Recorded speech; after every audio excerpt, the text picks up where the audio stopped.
How are you, sir? It's 5 o'clock somewhere. You know it, man. You know it. I know it. Hey, it's 5 o'clock right now. You didn't have to work today, did you? I work every day, man. Yeah. I'm a business owner, so there ain't no off. See, you know what? And you can hear that in your music, how dedicated you are to the songs. That means that's how loyal you are to the everyday business world. Sure, for sure. I mean, I do it every day. This has got to be a big week for you because, I mean, my God, the album is out and you are just promoting the bejeebus out of it. Well, you know, you about got to anymore. I mean, if you're not, and on top of that, if I don't like it, you know, I don't like it, how's anybody else supposed to believe me? Right. You know what I mean? So, but yeah, man, I'm trying to do all we can with this one and just get the word out, and some things are working out to where they're kind of working together for promotion, you know, so it's been good. You know, one of the greatest things that I find fascinating with you is the fact that you are using modern day tools, because so many times the rock musicians or any kind of musician will send me like an MP3, but you sent me to a Spotify channel and it's like, oh, he's doing it right. He knows exactly where his audience is. For sure. Yeah. You know, you can find it anywhere, but try to stay up to date with the industry for the most part. You know, I mean, we still have our normal ways of getting stuff out to our fans. That's been there since day one. But if, you know, if you're not up to times with what's going on, you're kind of not relevant to what's today. So that's kind of big and important to us. So. Yeah, because even as a mobile entertainer, I mean, when we get together with brides and grooms or other parties and stuff like that, they send me their Spotify lists. It's not about, okay, this is what I heard on the radio. This is what I like. This is what I enjoy. Sure. Absolutely. That's 100%. And I know exactly what you're talking about. I've done a couple of those. I'm not a DJ, but I have definitely been in those shoes playing at events like that. And, you know, maybe they didn't have one and they're like, can you play these songs? So we didn't hire somebody. So I feel it, man. I know it. I know what you mean. Do you find yourself, though, going in and looking at the analytics of different songs that people are listening to? Oh, absolutely. Especially if we have anywhere I can look at like listeners, most definitely. That's huge. That's just, you know, really that's where you can kind of pinpoint your marketing. Right. You know, when you're trying to see where you want to spend money marketing for promotion and type stuff like that. It's almost made you the CEO of Me Incorporated, because I mean, before this even started happening with music, I mean, you relied on record companies to take care of you. Oh, absolutely. Yeah. It's definitely changed the game. I mean, 100%, especially when I came into it again, you know, the industry was totally different than it is now. And, you know, labels are not obsolete. They're definitely not, but you can do more without them to get yourself, you know, whether you're searching for a level or not, but you can get yourself to the next level, whether that's going to be the next level of your career where you want it, or if you want to elevate and take things past that and get bigger. And that's where, especially nowadays, you know, a lot of labels are coming in. They want artists to come in developed, you know, already kind of doing their thing. Yeah, and you better have those hits on the internet as well, because if you don't, you're not coming on my team. For sure. Yeah, they definitely want you out working. Oh, my God. Oh, they do. And they want those numbers. They want to make sure that you've got a connection to those fans. For sure. Yep, 100%, dude. Yeah, it's changed a lot. I think that, you know, with us, I've always, you know, the end dream for anybody is as big as you can get. You know, and the more and more I get into it, I'm just like, you know, that's the end dream obviously is a huge record deal and be as big as you want, but at the same time, you can do this independent if you want and control how fast you grow. Right. You know, because at this point in my life, I'm also a business owner, so I have to be careful about, you know, jumping on the road. You know, I have to plan everything out. But you did it in the way that you're supposed to do it, where your dad would say, you better have a net, man. Go do what you want to do, but you better have a net. For sure. Oh, yeah. Yeah, I definitely fallback plan was important on this album. Yeah. For sure. So how long did it take for you to sit down and say, oh, I've got the perfect title for this collection of music? I don't think in this situation, for me, it didn't happen that way. Wow. It's kind of been a project for sure that I've wanted since day one, stepping into music. You know, this is, when I look back now, I go, you know, this is exactly what I pictured when I thought, go to Nashville and get a record deal. This was the product I thought of, like, it's been well thought through. We're happy with the production. We're happy with the songwriting. We're happy with the flow of the record. Just kind of everything, you know. So this whole deal kind of started right before COVID, and then all through COVID. So it kind of took as long as it did because of that, in a way. And here we are now, and putting this thing out, and it's all worked out. I feel like everything was on its own time, on God's time, man. Yeah, I mean, yeah.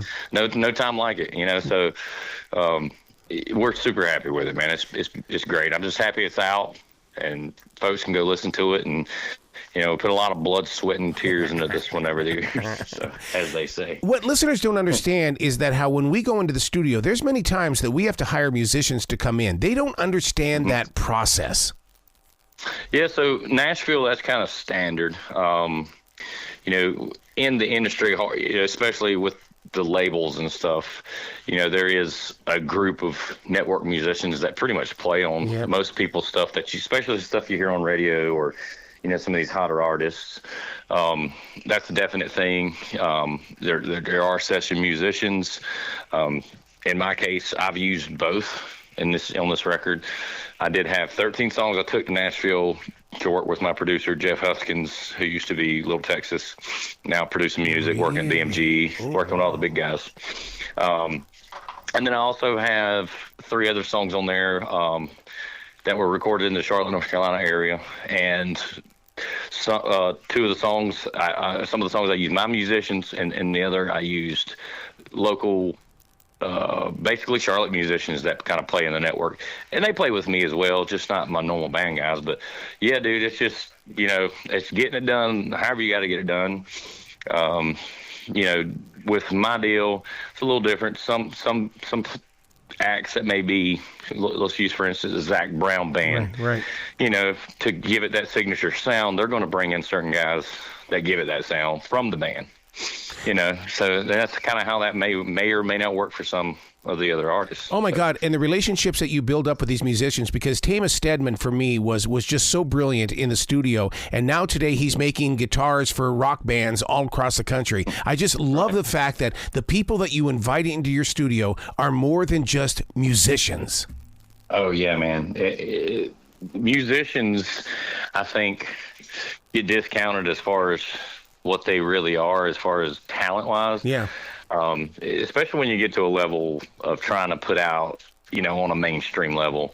You know, these guys usually have been working in the industry for a long time, and they, like myself, have figured out other ways to do other things so that they can still do music because they love it, just like I do so much.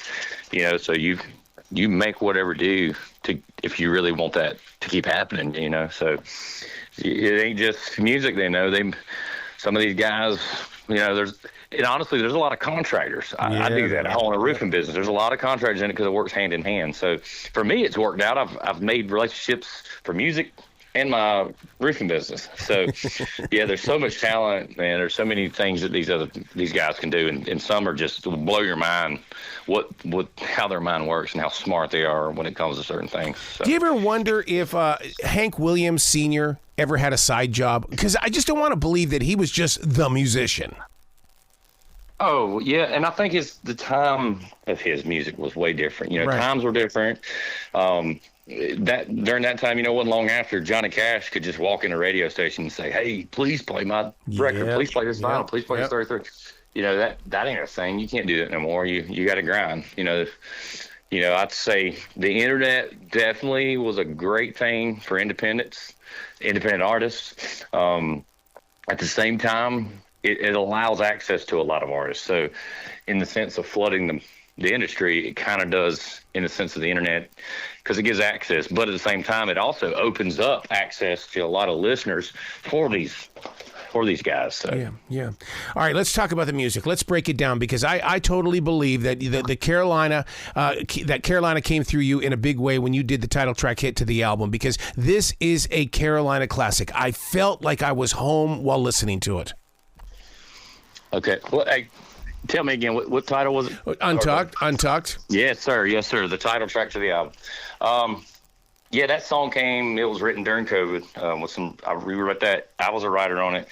It's part of one of the sessions, when we write in Nashville, and it was two of my buddies involved, and it was, man. Honestly, I think that subject came up like, how do I express, the things I've experienced through music, relationships, and all this, and I had this title idea of Untucked in my head, brought it to the table, and the idea of this with the storyline ended up changing totally with the product you hear than what I originally had, but it's still the sense is there, and honestly, I like it. It's probably one of my favorite tracks on the album. So let me ask you, when you go through a change like that, I always preserve that moment. I mean, I still have all of my books where I scratch things out and put things in and move things around and stuff like that, because I don't want history to be lost. Right. Yeah, for sure. I mean, for me, it's easy to do that, and I just turn to music and write it and record it. Okay. So, while this is a product I'm putting out for the world to hear and hopefully enjoy my stuff more, it's also something for me to leave behind for my friends and family to go, yeah, I remember that point in time in his life.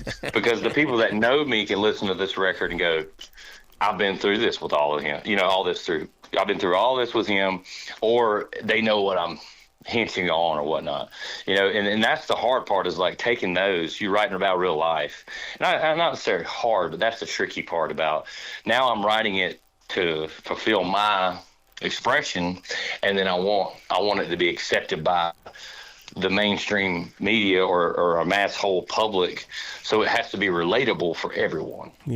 So that's the cool part about songwriting too, because I think we did a pretty good job, with some of these songs to make them resonate across audiences other than just relating to what's happened to me, because this record is 100% me. Yeah. Well, being a wedding DJ for 32 years, the song Wonder Woman, dude, I'm telling you, this is a first dance song. Oh, yeah. That was me and my local Charlotte area guy, my buddy, artist Josh Fosdick. We wrote that during COVID on a whim trip. We just decided, let's go to Nashville for the weekend and get away from we do some contracting work together as well. So we were like burnt out and beat from that, and we're like, let's get away. And we got permission from our households, and we went to Nashville and hung out with our buddies, and ended up writing that song in downtown Nashville overlooking the city. So in American Dreamer, were you channeling Tom Petty? It's funny you said that. Actually, in the writing room in 2019, when we were writing that March 2019, one of my buddies who's a writer on that, he was talking about Springsteen or John Cougar Mellencamp. Wow. That sound. So that's 100% that Tom Petty, that Americana sound. The Springsteen, that era of music is definitely some of that sound mixed with everything you've heard since then, and then you just throw that country vocal of mine on there, and I feel like it makes my record sound great, So it rounded mine out with that song, for sure. I totally agree with you. This is one of those songs that will stand up and say, hey, look, you need to be, invited to a farm fest or some sort of festival up in Wisconsin, just so that people understand that you are in touch with the beat of the land. Sure. And another cool thing about that one, American Dreamer, we just dropped the video on that one Friday with the album. It's on YouTube right now. We did an exclusive premiere with the South Carolina National Guard. Oh, my God. We got to film it at McIntyre Joint Air Base in Hopkins, South Carolina. So there's a lot of people in this video. We did some farm locations, just people that I know that wanted to be involved, and local Hunger Heroes Foundation, nonprofit foundation that feeds our first responders and our veterans and active duty military and stuff. And they're part, there's just so much involved with the video, and it's been going great so far for us now. And that video is definitely going to, we're using Aristo in Nashville for distribution on that to try to get it to mainstream. It's going to go to TV. I'm not exactly sure who's going to pick it up, but we'll probably have some of the others that's worked with us before, Eric and stuff like that. You got to be like Morgan Wallen and get your own iced tea, dude.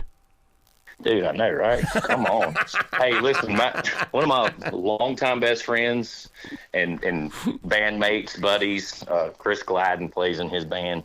Got that job a couple years ago now, but I've heard so much about that and how great that camp is. It's funny you said Wallen, because I do have a slight connection. I don't know Wallen personally, but I know some of the band guys. And like I said, one of my best friends plays for him, and that's a good deal he's got going for him over there. So. Oh my God, dude! Every night, because I'm in customer service at Harris Teeter, so therefore, I have my Morgan Wallen every night at 8:00, and it's like I want my Matt Tucker 8:00 every night. Give me some good sweet tea from the South. Yes, sir. Please. We can make it happen. We call it American Dreamer Tea. It'd be like Michael's Magic Juice in the Space Jam movie. It's the American Dreamer. It's sweet tea. So do you use a song like Tiny Town as being the anchor of this collection of music? Because there's so much here that I did not know about when you and I first got together to talk about Tiny Town. Sure. Tiny Towns was kind of the first deal with this collection of songs. I had these songs pretty much done. I've been sitting on them for a while. Of course, we do some polishing with mastering and stuff beforehand, but as far as the song being able to be heard and be pitched, they've been done for a little while. And there's a show on Outdoor Channel that's called Renovation Hunters, and I know one of the hosts, and I've known him for a while, and he kind of approached me. I was doing an event for him when they were starting this show a couple years back, and they needed a theme song. And I said, listen, I got some stuff that might fit that's already recorded. They heard Tiny Towns in the rough mix state, and he said, dude, that's the song. Yeah, I need that song for the show. I was like, well, go for it. It's yours, So, that was already getting played. That helped us because once the show started catching on, people started looking for the song. Like, where'd this song come from? That's a cool song for the theme. So that helped for sure, and hopefully that just keeps growing and helping us out even more. But yeah, it's awesome how a lot of this stuff, a lot of these songs have some type of connection to something else to draw people into the record. Yep. And that was big for me, and it all worked out great. Like I said, it's just definitely a godsend, God timing thing for me. I feel like, and just super excited, man. I just hope people listen to it and love it, and if they don't, I hope they talk about it anyway, because that's going to make somebody else go listen. I can totally see you driving from, let's say, Rock Hill to Columbia on 77 with the song Overdrive, or you're doing 74 into Gaston County. Where were you at when you did Overdrive? Because that's a great highway song. Funny. So I wrote Overdrive during COVID. I was living in Charlotte, me and my fiance, and honestly, man, I remember this distinctly. I was doing a lot of writing at the time at home, because this was during the heavy COVID restriction period. Yep. Like, we weren't even supposed to have so many people at our houses at the time, and of course we were, because we're rebel country artists, at the time. I was 100% just nothing. We were 150 shows a year with the band. So it went from like constant go to nothing. So, my mind's just racing and going crazy. And Overdrive, man, honestly, I was playing something on my acoustic writing one night, and this little that little bouncy riff part came to my head, and then I just started putting lyrics to it. And then I remember Morgan, my fiance, she goes, that's catchy, and she loves like R&B and hip hop. She's a country girl. She loves country, but like when she's by herself, she listens to Boom Boom, Yep, so, absolutely. And she's like, that's got a hip hop vibe to it. And I was like, I'll tell you what, we're going to put some hip hop lyrics, throw some rock behind it, and put a country voice on it and see what happens. Wow. So that's how we got it. Well, that Boom Boom has headed toward you guys, because, look at Beyonce now, and you sit back going, I love it, but am I supposed to like it? Right. Well, I tell you what, there's a lot of controversy on that track, but it's a good sounding track, man. It's a good song. Yep. I don't have a problem with it. In my opinion, and when somebody asks me what kind of music do, I do music. I'm a songwriter. I consider myself, especially nowadays, the more and more I get into the writing and production part, I love the songwriting part. I love the creation of that message that hits people. Yep. So, like, I I pride myself on it a lot more anymore. And I plan to do nothing but try to get better at it. So, listen to it, I'm like, when somebody asks me, hey, what do you think about this song, or what kind of music are you? And I'm like, I'm music, man. Like, I listen to everything. I know what my voice fits as far as when I need to sing it. But for writing, dude, I feel like I can write across the board. It's just music to me. Yep. So. Oh my God! Because that's what I think. So. I still remember the days when my mom and dad were so upset when Hank Williams Jr. came to Billings, Montana, and they were going, "He doesn't sing like his daddy." I'm going, "It's not your music. Why were you even there?" Right. Well, it's happened throughout my life hearing the same thing, and honestly, early in my career, I struggled with that. That was constantly like, I'm one of those people. Once I hear something, whether it's like well known, everybody knows that so and so is saying this about whatever. But once I hear something that bothers me, it sticks in my head.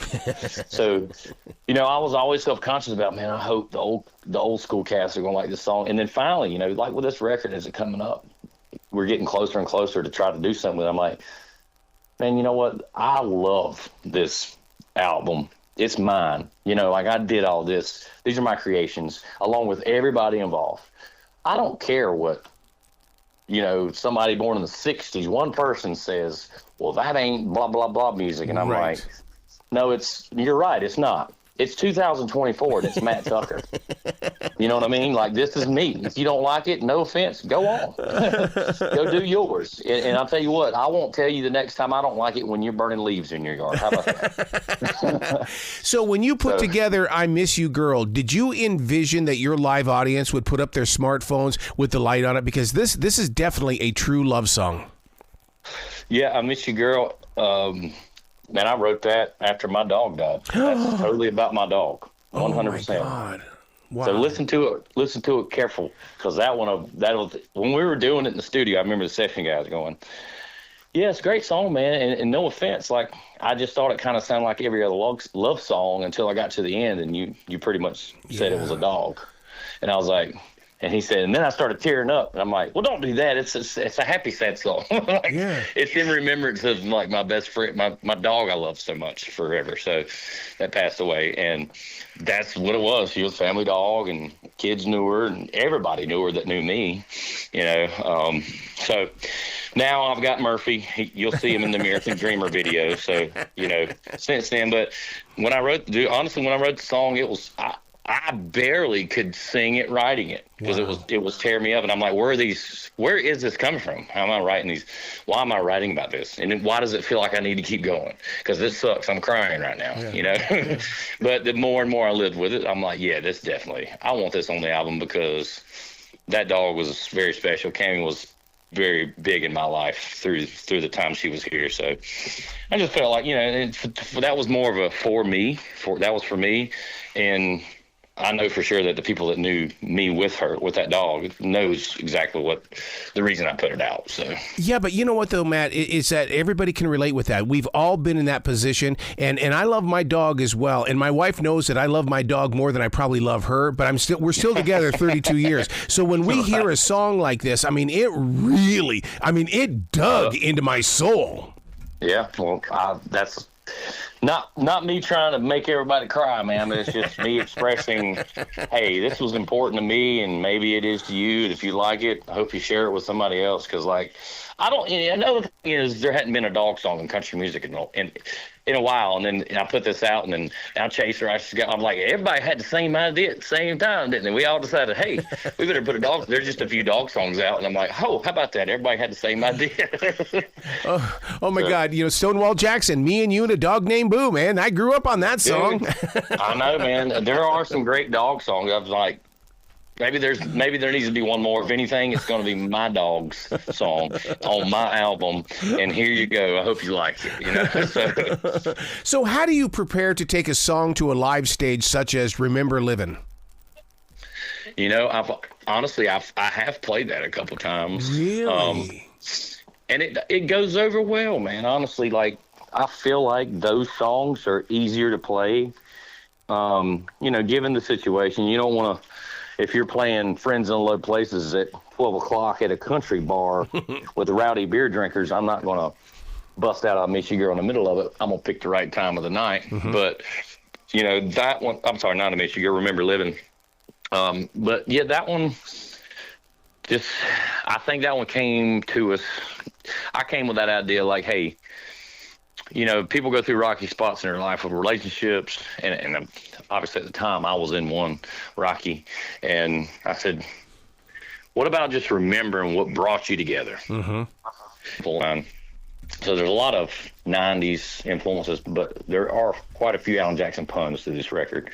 That song has one. But it's got that feel, that vibe of like what he would write as a love song to me, you know, like, so that one just, it was an idea and we wrote it. And I felt like, I'm like, this could really be a great love song.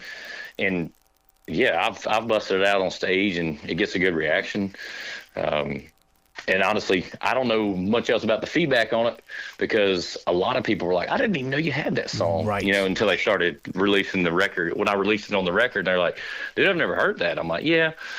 But, you know, to me, I'm like, there needs to be some songs that nobody's quote unquote heard. Mm-hmm. If they're even the close ones, the closest people to me, like, I need to have some surprises here on this album to draw people in instead of going, yeah, I've heard that. I'm not going to pull it up. No, I need you to. I need you to stream it because I need them numbers. I need you to stream it. So what can I do? So surprise, let's put bonus tracks and tracks they never heard on here. So I won't be shocked. You some huge numbers on what I call a Bon Jovi meets Brad Paisley moment, and that's My Kind of Time. Yeah, cool, man. I haven't heard that, but I like that. I've heard Luke Bryan. I've heard, actually, I've heard a lot of people compare it to like Luke Bryan. Yeah. Which I'm fine with. I love the song. Another one, this whole, like I said, this album was written during COVID for the most part. And this is another one, sitting in the kitchen, can't go nowhere. I'm trying to express to her how much I care about her. And here we go. Just more, I guess, just cool little, what do you call them, puns, I guess, where I'm talking about Bonnie and Clyde. And then we go into this breakdown of like halftime, which is a lot of people are really liking Hardy nowadays. So it's got that little Hardy halftime vibe in it. But then again, it goes right back to just country rock. And then, yeah, man, that's a great one. That one's been out for a little while. We got a video out on it. And that was like, this has to be on the album because it done well when we first put it out. So. Wow. Man, I could talk to you all night. Where can people go to find out more about you, to get you booked inside their clubs and arenas? I mean, because they need to know about your journey and to experience that show. For sure. Well, the easiest would be matttuckermusic.com. There's contact forms there. You know, all the social links, media, music, videos, you name it, you can get to me through my website, matttuckermusic.com.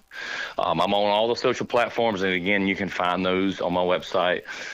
If you got one, if you Google Matt Tucker Music, I'll come up pretty quick. And it's pretty easy to get in touch with me. So yeah, just Google me, ask Google, ask Siri, ask Amazon. You know, if you got a smart device that'll talk back to you, you can probably ask him about Matt Tucker Music. So.